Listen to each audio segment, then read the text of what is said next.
Have you ever felt constantly busy, yet rarely productive?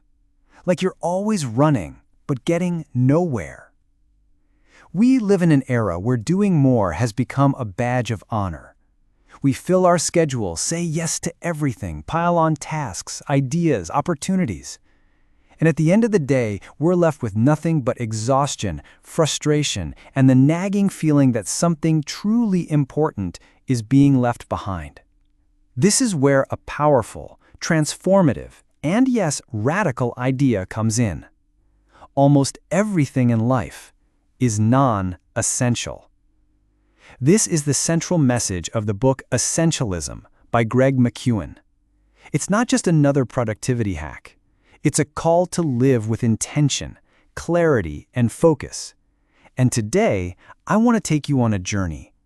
Not just to understand essentialism, but to help you live as an essentialist, every day. Essentialism starts with a simple but uncomfortable truth. You can't do it all. And more importantly, you shouldn't try. Now, don't get me wrong, this isn't about being lazy or giving up on your goals. It's the opposite. It's about choosing to invest your energy where it matters most. It's about saying no to the good so you can say yes to the great. Imagine your energy, your time, your focus as a beam of light. When scattered in all directions, it lights up very little. But when concentrated, that same beam becomes a laser, powerful enough to cut through steel. That's the promise of essentialism. Extreme focus on what truly matters. But how do you figure out what really matters? It starts with something most people are afraid of: silence. In a world addicted to speed, noise, and constant notifications, stillness feels unnatural. But it's in the stillness that clarity emerges. It's in solitude, not loneliness, but intentional space, that we hear our true voice. Bill Gates used to take think weeks, 7 days alone, reading and reflecting. Sir Isaac Newton discovered some of his greatest insights during a forced retreat isolated from the plague. Great ideas don't happen in chaos. They happen in quiet. Once you make room to think, the next step is to explore. And here, essentialism becomes a process of discovery.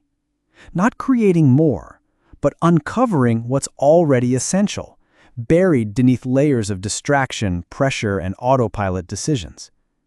Ask yourself, what do I truly want? What would actually move the needle? If I could only do one thing today, what would it be? And the hardest one, if I had to let go of everything, what would I keep? Then comes the part most people avoid: making choices. And that means learning how to say no. Saying no is hard, but it's also liberating. It protects your energy, it respects your priorities, it honors your future. Every time you say yes to something trivial, you're silently saying no to something meaningful. Yes to one more meeting might mean no to rest. Yes to one more project might mean no to your health. Yes to someone else's agenda might mean no to your own life. Peter Drucker once said, "There is nothing so useless as doing efficiently what should not be done at all." He was right. Now take a breath. Think about your last 24 hours. How many decisions did you make that drained you unnecessarily? How many interruptions stole your focus? That's why essentialists don't just choose what to do. They design systems and routines that support those choices, not because they want control over every minute, but because they want to protect their attention for the things that truly matter. Steve Jobs wore the same clothes every day to avoid small, irrelevant decisions. Elite athletes and entrepreneurs rely on strong, simple morning routines. They prioritize sleep, deep work, and recovery, not as luxuries, but as foundations. True productivity doesn't come from chaos. It comes from clarity.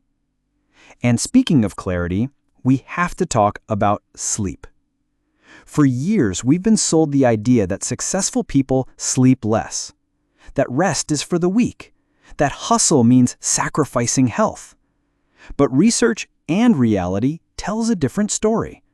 Jeff Bezos, Elon Musk, LeBron James, Michael Phelps, all of them treat sleep like a performance tool. Because it is. Without quality sleep, there is no focus. Without focus, there is no essentialism. Sleep is not optional. It's strategy.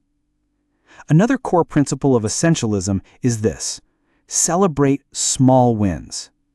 One of the biggest mistakes people make is thinking they have to change everything at once, that real transformation happens overnight. But the truth is, progress is built slowly, step by step, brick by brick. And motivation? It doesn't come from hype. It comes from movement. So break your goals into small, manageable pieces, and every time you complete one, pause. Celebrate. That's momentum. That's progress. That's essential. Now, I want you to picture your life as a document, not when you're filling with more and more pages, but when you're editing. And sometimes editing means cutting. Cutting tasks that no longer serve you, cutting projects that drain your energy, cutting relationships that have become toxic. And yes, even cutting things you've already invested time, money, or energy in. This is where many people get stuck, the sunk cost fallacy, the false belief that because you've already spent something, you should keep going. But the essentialist sees it differently. It's not about what you've lost. It's about what you're still losing every day you stay stuck. Have the courage to cut and move forward lighter. Another powerful concept is the buffer.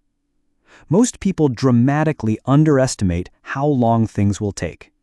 They overcommit, overestimate, and overload. Essentialists do the opposite. They build in margin. If something takes an hour, they plan for 90 minutes. If the day is full, they protect empty space. That breathing room, it's where your best decisions live. It's what keeps you from burning out. And just as important as building buffers is setting boundaries.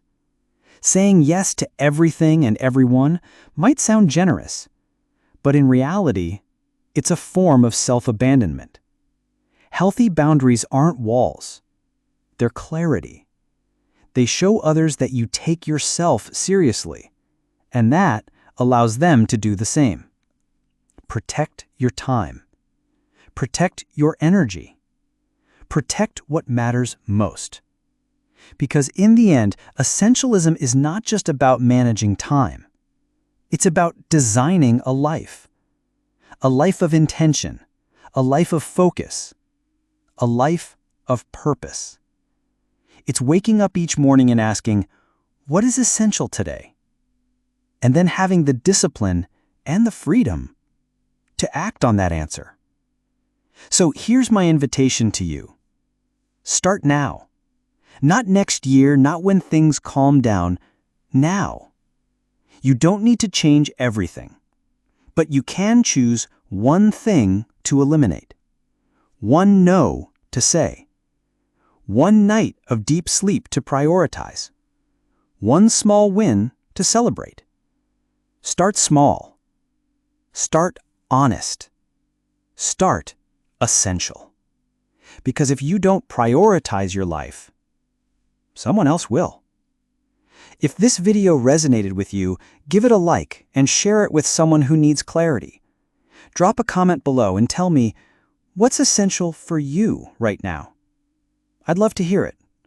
And if you haven't already, subscribe. Because here, we choose to live with focus, on purpose, every day.